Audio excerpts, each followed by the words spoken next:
জি, আমার প্রথম প্রশ্ন হলো রাষ্ট্র নির্বাচন কেমন দেখছেন? মাঠের পরিস্থিতি কি মনে হচ্ছে আপনার কাছে? আলহামদুলিল্লাহ, মাঠের পরিস্থিতি ভালো। আমাদের যারা প্রার্থী রয়েছেন, আমাদের যারা ভোটার রয়েছেন, আমাদের সকলের মধ্যে এখনো পর্যন্ত কিন্তু সৌহার্দ্যপূর্ণ আচরণ আমাদের মধ্যে।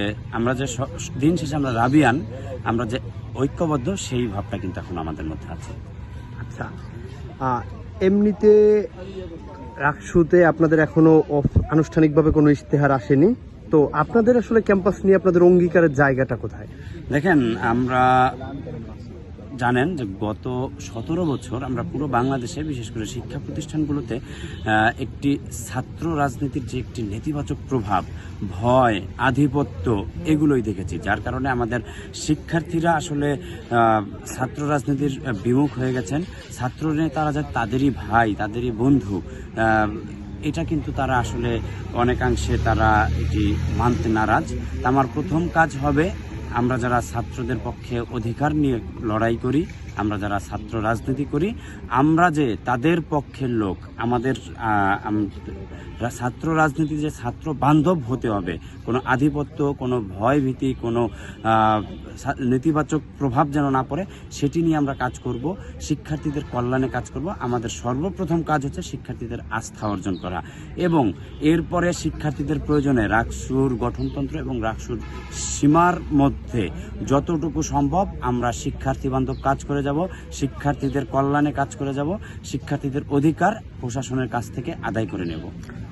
স্পেসিফিক্যালি যদি কোনো মানে একদম স্পেসিফিকলি টু দা পয়েন্ট যদি বলতে চান যে আপনারা এই কাজগুলো করার জন্য একদম কমিটেড, মানে শিক্ষার্থীর কাছে, এরকম কি দু একটা কাজের কথা বলতে পারবেন? সর্বপ্রথম আমি শিক্ষার্থীদের কাছে কমিটেড। আমি যদি নির্বাচিত হই, এই ক্যাম্পাসকে ভয় ভীতিমুক্ত, একদম নিরাপদ একটি ক্যাম্পাসে গড়ে তুলব ইনশাআল্লাহ।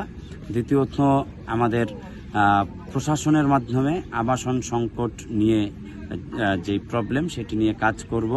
পূর্ণাঙ্গ আবাসিক বিশ্ববিদ্যালয় গড়ে তোলার একটি রোডম্যাপ প্রণয়ন করার জন্য প্রশাসনকে চাপ দেব। অনাবাসিক ভর্তুকি যাতে চালু হয়, সেটি নিয়ে প্রশাসনের কাছ থেকে আমরা এটা আদায় করব ইনশাল্লাহ।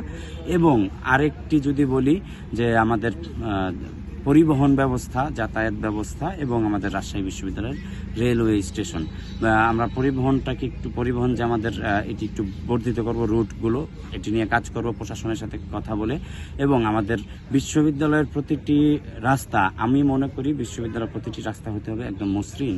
এই যে ভাঙাচুরো, মনে হচ্ছে যেন আমরা ফসলের মাঠে ঘুরছি, এরকম যে রাস্তাগুলো, এটি খুব শীঘ্রই আমরা মেরামত করার জন্য, এবং এগুলো এখানে যেন কোনো দুর্ঘটনা না হয়, সেগুলো নিয়ে প্রশাসনের সাথে কাজ করব। বিশেষ করে জানেন যে আপনারা, রাজশাহী বিশ্ববিদ্যালয়ের শিক্ষার্থীরা আমাদের বেশিরভাগ আমরা রেলওয়েতে যাতায়াত করি, রেলের মাধ্যমে যাতায়াত করি। গভীর রাতে যখন ট্রেনটি স্টেশনে আসে, এখানে হেনস্থার শিকার হতে হয় শিক্ষার্থীরা, তারা কিন্তু ছিনতাইয়ের সম্মুখীন হয়। তাই প্রশাসনের সাথে কথা বলে আমরা সংশ্লিষ্ট কর্তৃপক্ষের মাধ্যমে চেষ্টা করব যে আমাদের যেন রাবি রেলওয়ে স্টেশনটি সচল হয় এবং শিক্ষার্থীদের ভোগান্তি লাঘব হয়।